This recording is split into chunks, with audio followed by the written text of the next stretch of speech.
Welcome, everybody. Thank you for attending one of our Grant Basics workshop series here. We're talking about Grant Fit. Is this grant right for me? Today with Lori Malangone. And then I just want to do a couple quick notes in the beginning. My name is Nina Gruber. I'm joined here by Robin Dumas, who we're both from Local First Arizona. We help run the Arizona Economic Resource Center.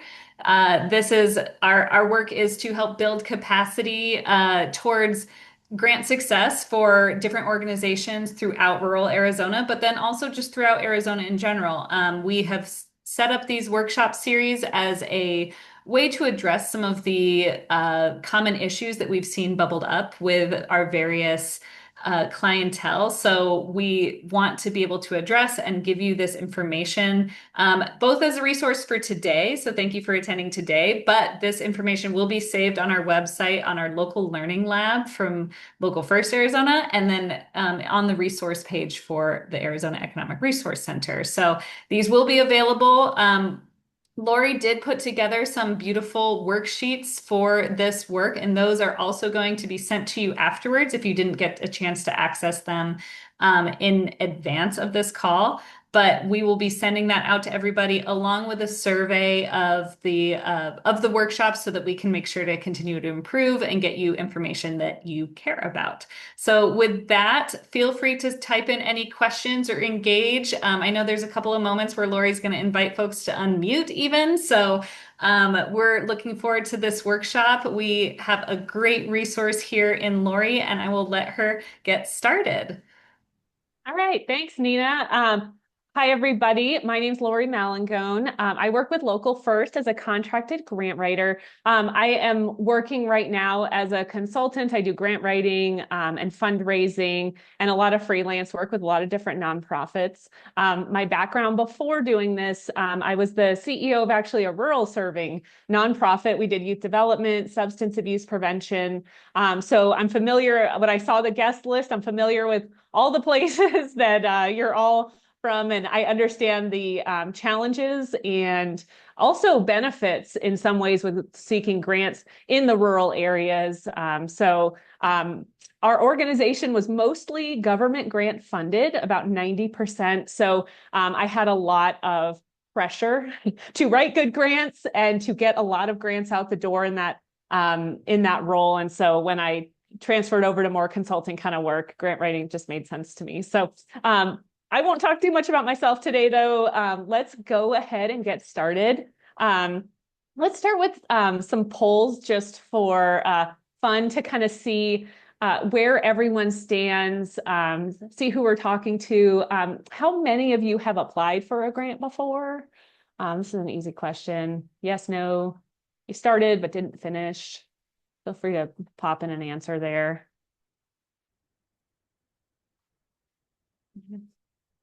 I should do mine too. Hi, do we just say it or is that through the poll? Oh, did the poll pop up? It should have popped up, but you can also just say it if you. Yeah, you can say, yeah. Also just, I'm fairly informal, so feel free to unmute, stick anything in the chat you'd like. Yeah, it looks like 90% of you, yes. We have about 10% started but didn't finish. So that's some grant experience. So that's good. That gives me a good sense of who we're talking to. Who has won a grant or received a grant that you've applied for here? So yeah, the poll should pop up, but like I said, we're informal here. You can stick it in the chat, unmute. Sorry, let me get it launched here. There we go.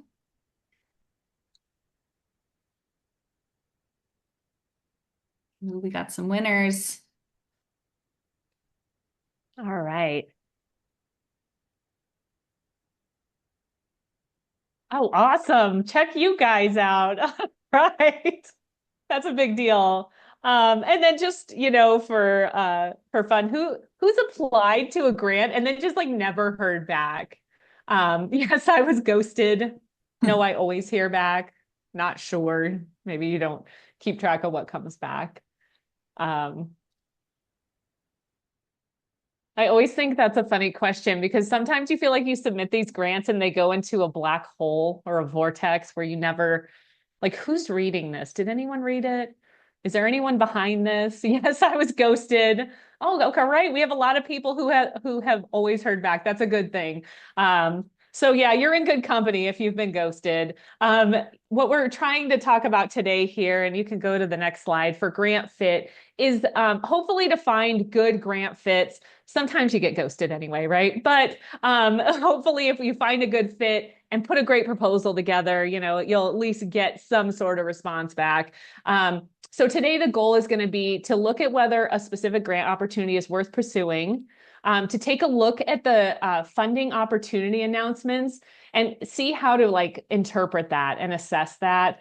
Some practical tools on whether or not to go for that grant, and just really to differentiate whether the organization is appropriate to go through the next steps, applying, preparing more, or passing on the opportunity. And that's sometimes the best choice too. Um, so when we're talking about grant fit, like what am I talking about here? And the idea of grant fit is really around how well a specific grant opportunity aligns with your mission, your priorities, your capabilities, and your needs. So the important thing about grant fit is even if you have a great grant fit, these grants are competitive, right? There's a small amount of funding. So we really want to make sure that we're going for the grants that are going to give us the highest chance of getting something back from them. The other thing is, I'm sure all of you are very busy. I doubt any of you are just grant writers only for the organizations that you write for. That's not how it works in smaller and especially rural organizations. So you want to use your time well and make sure when you do invest your time, you're more likely to get a good outcome. The other thing is about your organization priorities. So the thing I always tell organizations about grants, and this includes government grants, and sometimes it's more with government grants, is sometimes grants can take you off course from what your priorities of your organization are. They might be a good organizational fit. They fit your mission, but they're not where your priorities are. So let me give you an example of when I have been in this situation before. I was working with an organization. We had a lot of peer leadership groups and youth leadership groups, and a grant came out where we had the opportunity to apply for, I think it was like $3,000 or $5,000. They wanted a youth-led event for this grant.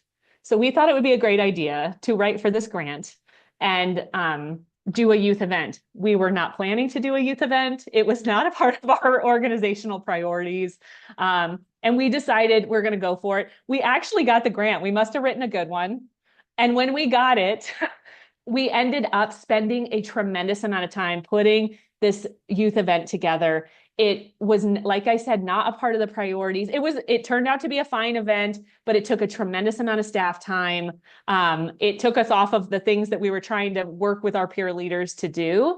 And, it just really at the time didn't fit our priorities. And I think that to me was a really great example. After we delivered it, we got all of the outcomes done. We kind of said, we really need to think through, like, if it's not something we're already doing, let's not apply, let's not create new programs to get grants, like, because that creates a lot more work. And you end up doing a lot of things that might just take you in directions the organization's not planning to go.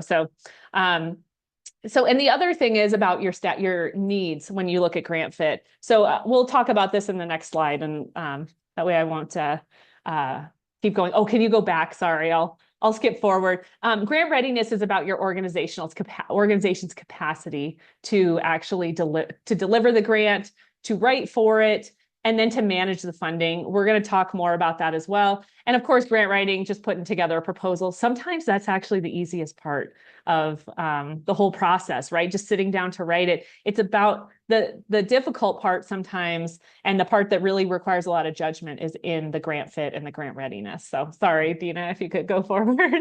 Got ahead of myself. So understanding grant opportunities and funder intent. In this presentation, I really tried to pull some grants from around Arizona, ones that were maybe some of you are familiar with. Maybe there'll be grants that you haven't seen before and you can go look up and apply for. They might be a good fit for you. So when we're talking about grant opportunities, they're called a variety of different things. A notice of funding opportunity, you'll hear NOFO, request for proposals, RFP. That tends to be more on the contract side in a lot of ways, but sometimes they use it for grants. Funding opportunity announcement, FOA.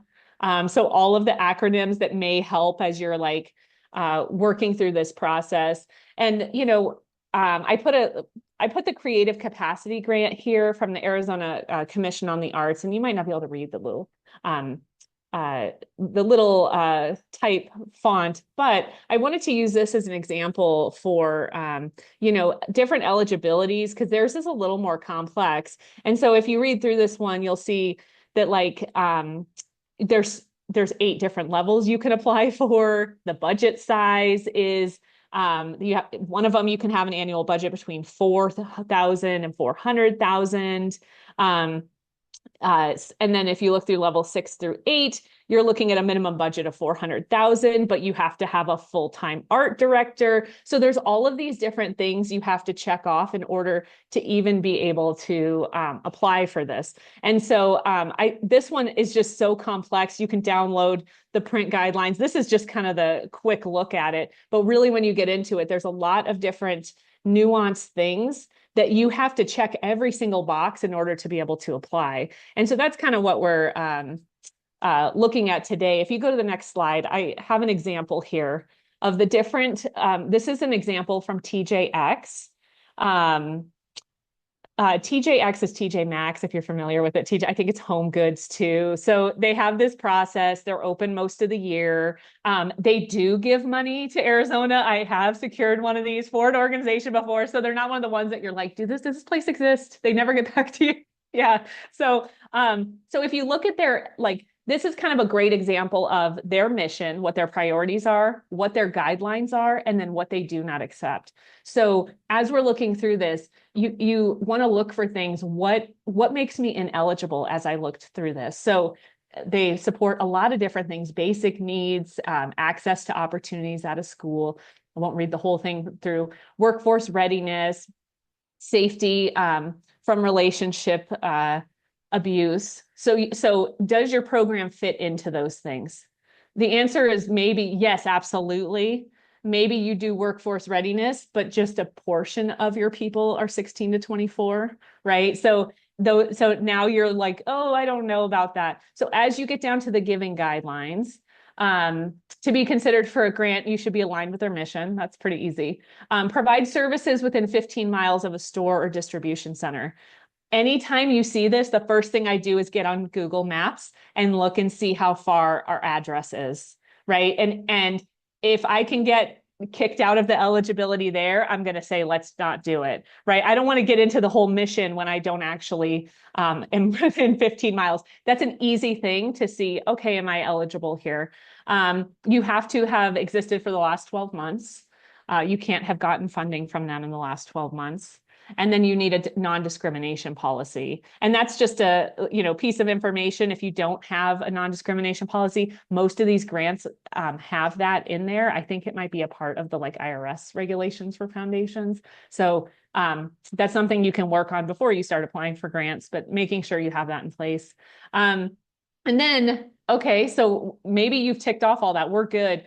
Now, as you're looking for funding requests, they don't support capital campaigns. So if you're looking to build a building, don't apply to them. They're not going to give you money for it. Staff salaries, which you don't have to get me started on this. And then a lot of these places don't fund staff salaries. And that's going back to that grant fit. When you're looking at what are you trying to fund? If you're trying to fund a program where 90% of the cost is staff salary, this isn't going to be a good fit for it. Because you may end up applying for $5,000 for materials that you don't need. You actually need staff salary. And you have to be careful too with staff salary. Sometimes these foundations will say no administrative costs, but they consider salaries administrative costs. So if you're looking to fund a staff salary, they're not going to be the ones to do it. I don't know if they think robots are going to do the work or AI, but you see this a lot in grant applications. And And then you'll Lori, see just this. to jump Uh-huh. in too, that's sometimes considered general operating funds too. So Yes. you'll see it written in different ways. Oh, And yes. that's just another way of like if there's anything on a grant listing that you don't totally like, maybe they're using a particular jargon, that's where like Google or resource like the resource center, like we always are trying to like help translate some of these things for folks because that can be complicated too. Um, Hmm. but just to interject that, and also just goes to show how important it is to have a project in mind when you're assessing a grant so that you can know whether or not you tick these boxes. Hmm. Absolutely. Yeah. Thanks, Nina. Exactly right. And Lindsay, I see your note. You've fallen into a good cycle. I bet you're talking about the Arizona Commission on the Arts. That the start is hard, but once you get in with them, they're awesome to work with. They're very helpful too. And we'll talk more about like them as a funder. You can always reach out and ask because they'll tell you if you're knowledgeable and they're very approachable. But yeah, let's go forward, Nina. I'll keep moving along here. Um, Also, just some other tips as you're looking at funders. Previous giving is a good indicator of future giving. If you can find out who they have given to, you can Google it, put it into ChatGPT. There are actual prospecting tools you can use, and we'll talk more about those. Who have they funded in the past, and does your organization fit into that list? Do you kind of stand with those organizations? You're going to take note of any geographic focus.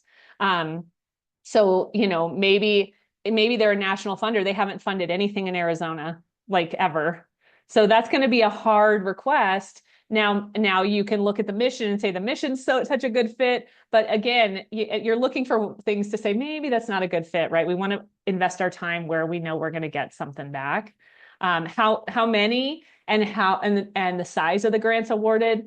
I say this with federal grants, when there's a federal grant that you're competing against nationally and there are 3 awards, like you want to think about, do we want to invest this time? Those were the decisions that we made a lot when in the organization I was with that's very government funding driven. If there's 50 awards, I'm going for it, right? As long as the rest is a good fit. I'm like, oh, that's a good option. And then how open the funder is to new grantees. Um, those are things you can find out. Sometimes you Google searches, sometimes you can't. But if you can look into that, that's going to give you an idea.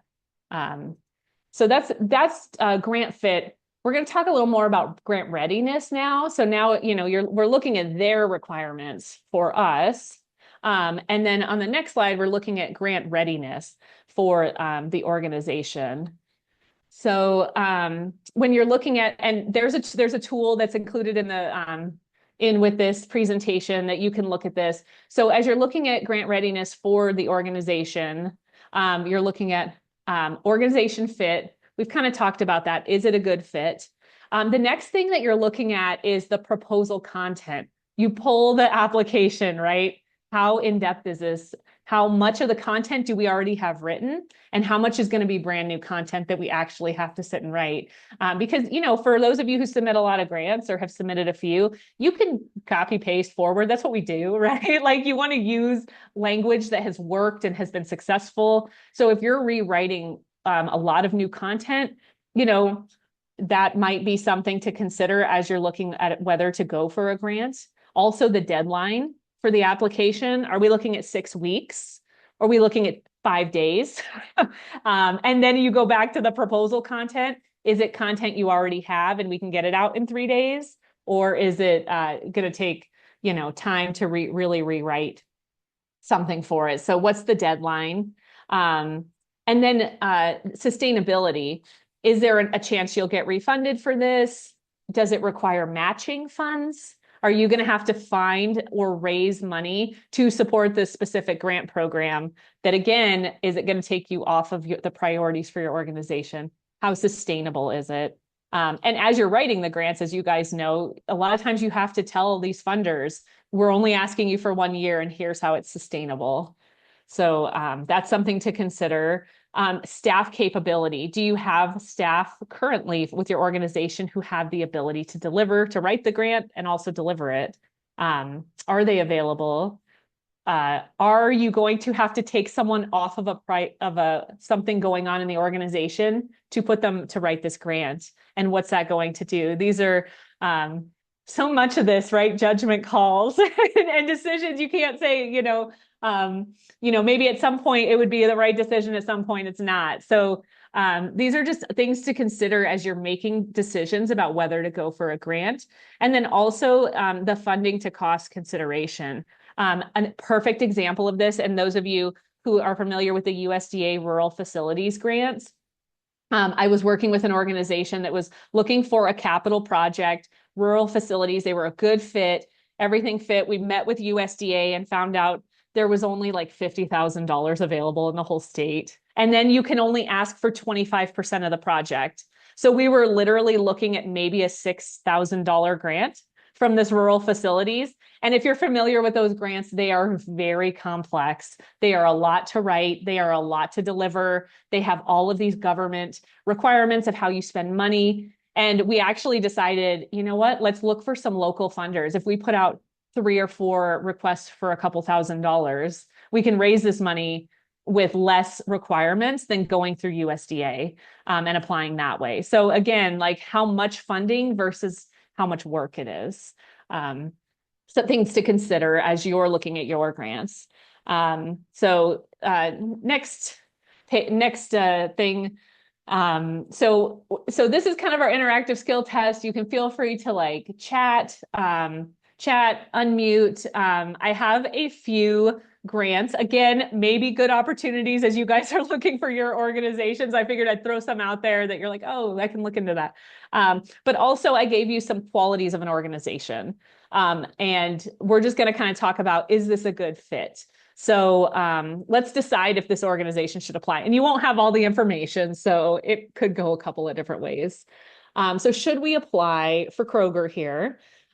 This organization is a 501c3, so they're a nonprofit and they operate a school-based pantry program for food security. And their program includes a family nutrition component where they do facilitated lessons around nutrition and healthy eating and all of that. So I won't read you the whole thing, but Kroger Zero Hunger, Zero Waste is their priority. And you can kind of look at their areas of focus. So do you think this is a good fit for this organization? And if no one wants to unmute or chat, that's okay too. I'll just keep talking, but We're getting yeses in yes. the chat. All right. I see a yes with an exclamation point, and I totally agree with that. Yes, if I operated that program and I saw this Kroger grant, I'd be like, oh, this is a really good fit. And I know they've given to other organizations. I've heard from the grapevine that, other people in my area have been funded for this. So totally a good one. I'd be stoked about this. I'd go for it. So let's go on to the next one. Maybe you guys are familiar with 1AZ Community Foundation, the credit union. So you look for the to be considered for a grant, that all those bullet points. This was an organization that was founded in 2024. They have a budget of 250,000 and they've only done financial reviews. They do not have a formal audit.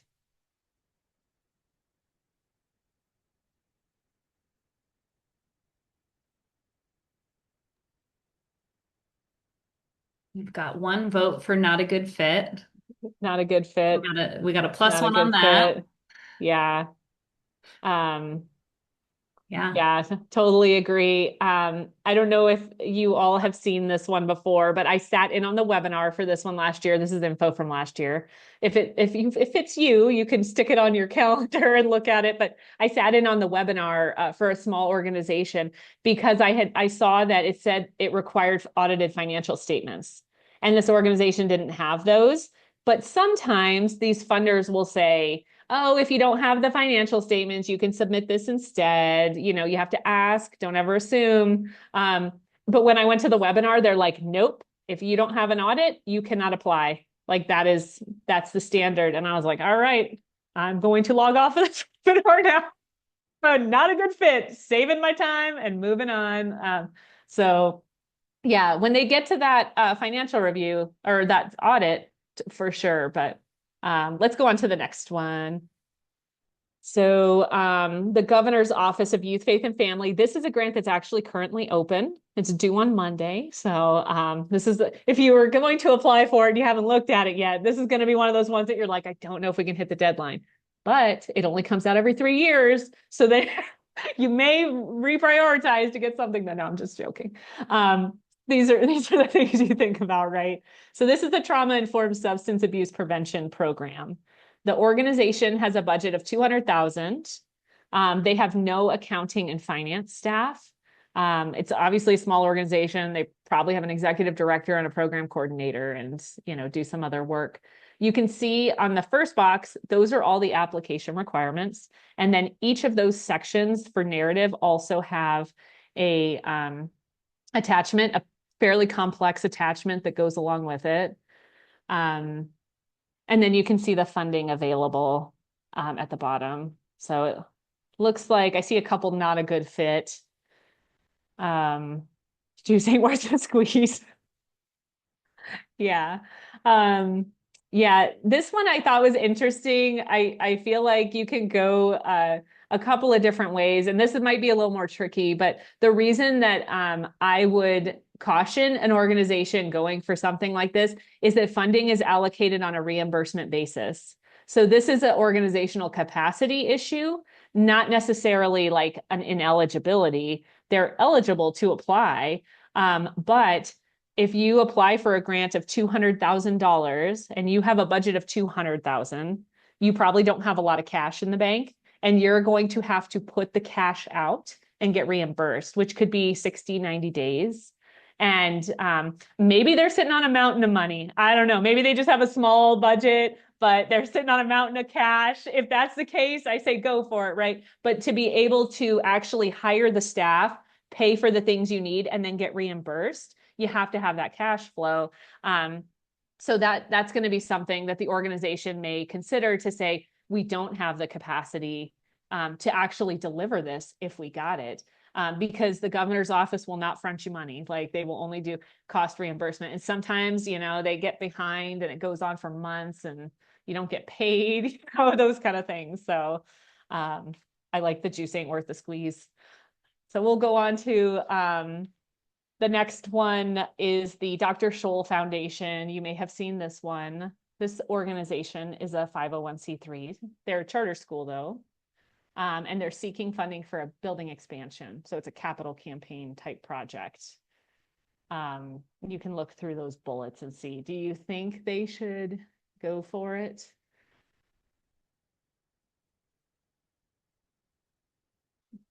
This is another one that has a lot of financial requirements. I see a nope, no.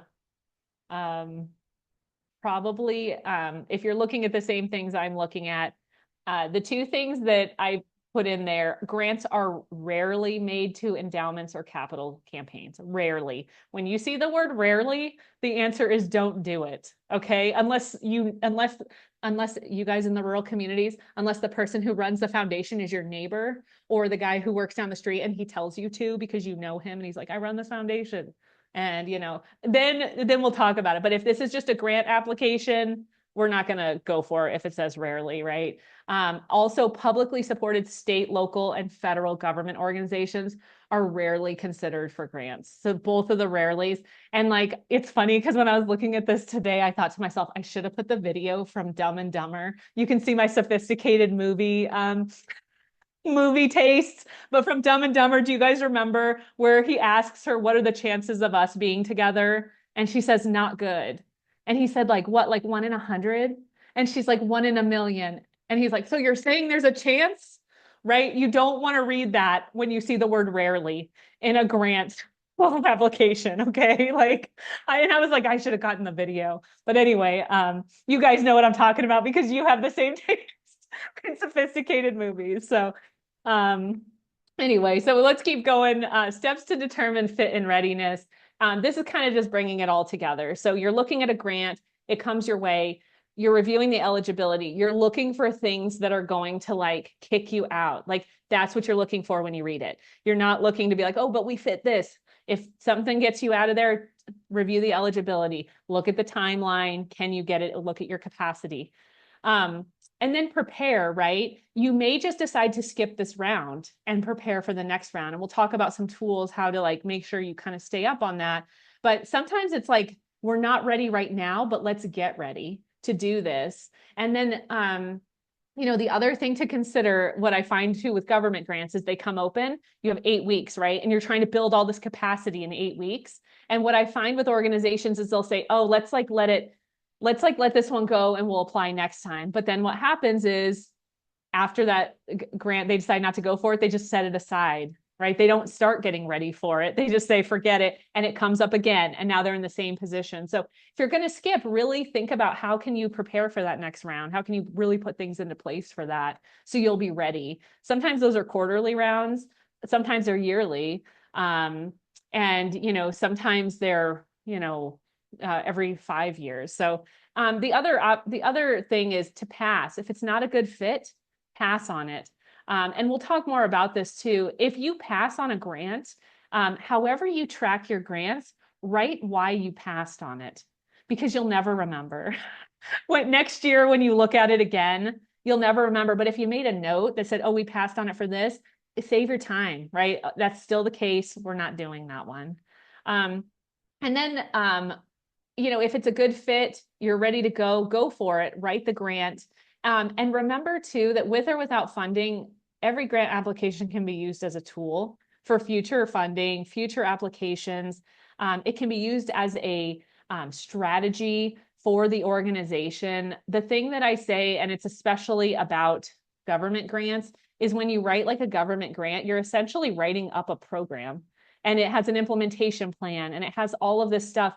And the grant becomes a tool for how you're going to implement it. It wasn't just this thing that you wrote and now you're going to get this government funding. You're going to go back and reference that. What's our timeline? When did we say? And any good government grant you write, you could write it and give it to someone and leave, and they could implement it because you wrote it so specifically and so like strategically. And so you can totally use these grants as a tool and also use them for content in the future. You'll have it.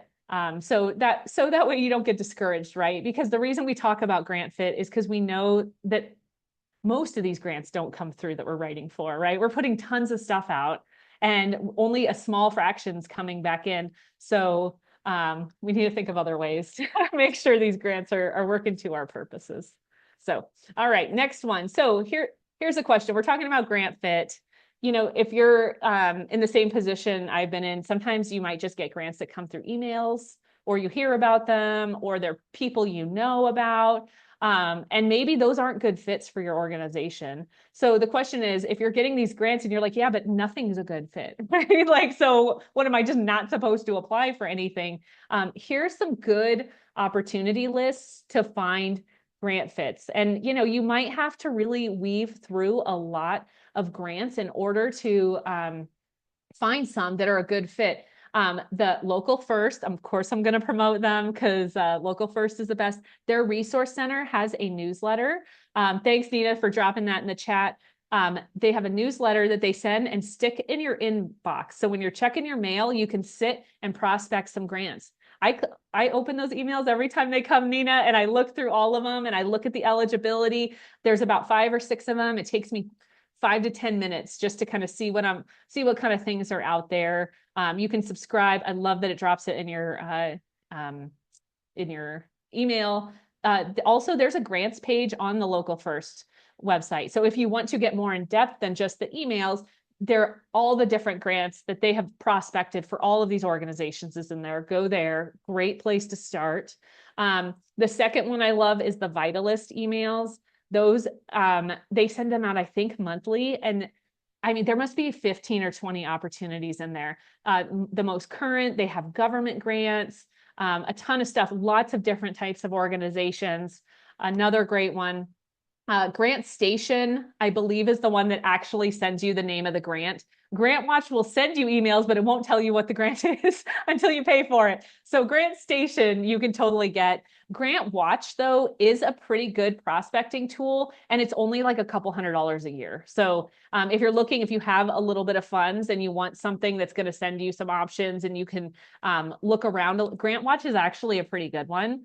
And they have a lot of the grants that I was prospecting on some of the bigger stuff like Candid we can talk about, I would also get those on Grant Watch when I had both. So Grant Watch is good. Grants.gov is another one. That's the federal one. You can get in there and put your programs in there. And so that's a good one. The Arizona State Grant Portal also, if you go to their website, their procurement website, all the grants, you can see all the weird contracts they put out for like wildfire management and stuff. But actually, some of you may do some of that work, right, with some of our local governments. So, so there's a lot of different opportunities there as well. And then Candid is another one that I like. It used to be called Foundation Center. It's very expensive, probably a little more like higher level, but you can check your local library. I can tell you here in Pima County, you can get Candid for free from like the nonprofit resource center at the library. So like I have had organizations in the past go down to the library and you can use Candid and pull a bunch of stuff up because it's like $2,000 a year. It's like a lot of money. So those are all great opportunities. You'll have a ton of options to sign up for all of those things. So let's keep moving on. And then Lindsay, I see you love Instrumental. Instrumental has a lot of opportunities as well, but it is very expensive. And it seems like a better fit for bigger organizations. I don't feel like they have enough of an entry level like Instrumental, but that's just a editorial. So Instrumental, not only can you do prospecting with, but it also is a grant tracking tool. And that's something you pay a decent amount of money for, but not totally necessary, to be totally honest. Simple and free is Google Sheets, and also Excel. I mean, that's what even larger organizations I've worked with. I mean, we were using Excel spreadsheets, they worked. Transferred over to Instrumental. Now we pay more money for a formalized. It's pretty fancy, but it still does the same thing a spreadsheet would do. You can just maybe sort it a little better. But one thing I did include in the materials with this worksheet that I thought could be helpful is a grant calendar example. It's not in the initial things that went out, I think Nina told me, but it will be emailed out after this. And I just dropped it into the chat as Oh, well. So, awesome. yeah. Yeah. So this is something you can use. And I put it in an Excel document so you can upload it to OneDrive and then you can share it with your team. So it can be a live document. You could also upload it to Google Sheets. I personally love Google Sheets for managing grants. And the thing I like about Google Sheets is you can put links into grants and deadlines. And I guess you can do that on OneDrive too, but Google feels easier.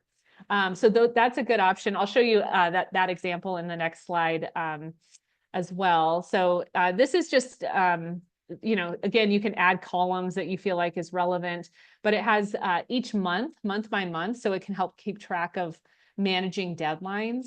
The funder notes, a link to the application. You always want your portal credentials somewhere, right? Not just saved in your computer if you're like me. You have to be able to reference somewhere. The due date. Additional due dates is good because sometimes you're like, oh, there's 3 other due dates this year. Let's push it down. What is the recommended ask? That's something you can do with prospecting to see what do they normally give? Because as you're looking at grant fit, that's another question, right? How much do they give? If you're trying to raise money for a $750,000 capital campaign, you probably aren't going to go to a funder to be like, will you give us $1,500 for our capital? You might be looking for bigger asks. And then I had to cut this down. So what's below actually is a part of the full spreadsheet. Keeping track of what you submitted year over year. So did you submit it? Yes or no? What was the program ask amount? Who prepared it? And then you can even use it to track, did it get funded? And then what's the reporting requirements? So again, just an easy way to track everything on one spreadsheet. And then as the years go on, I just take those columns and I copy it forward. Now I have 27 and I leave 26 on there. And that's where you can write in those notes. We passed on this last year because of X, Y, and Z. So you can kind of reassess that. And I think, yeah, the grant calendar is in the chat, but it's going to go out, I think, by email too, if you guys can't access Yeah, it it. looks like maybe the link that I'm sending out isn't Uh, clickable for folks. So apologies that's on okay. that front. I think it's a Zoom thing, but yeah, we'll definitely send this No. out when we send out the rest of the materials. So apologies for everybody, but it's an Excel and it is usable and you'll love Yeah. it. And I actually, it was another training I did for more like arts-based organizations. So I did do a bit of prospecting in there. If you do any arts-based programming, there are some grant leads on there that could be helpful to you. So, or share them with a friend, like, and they're in the month that they tend to come out. So hopefully that's helpful if you do that kind of work. So on to the next page. We're kind of right at 45 minutes, so not bad. We're going to wrap up a little earlier than noon, but some additional reading if you're looking for just kind of something to reference later. There's a great blog post from Instrumental. They have some good content as well. And then Local First, I would always put you in touch with them, look at their Economic Resource Center. You guys are probably already familiar with it because you're in this webinar, but it's a great place to start. The next kind of steps as you're looking, this is kind of a really basic overview of grant fit, grant readiness. The two things I would say is number one, for funders, if I didn't drive this home enough, if you're not sure, you can always ask them. If there's an email address, if there's a phone number for foundations, sometimes they'll never get back to you, right? It's like a vortex, but you can always ask. This is our situation. We don't know if we fit here. And they will generally be fairly open with you. Sometimes with government grants, if they go into procurement, they won't talk to you, right? And then when you ask them specific questions, they just repeat the funding announcement.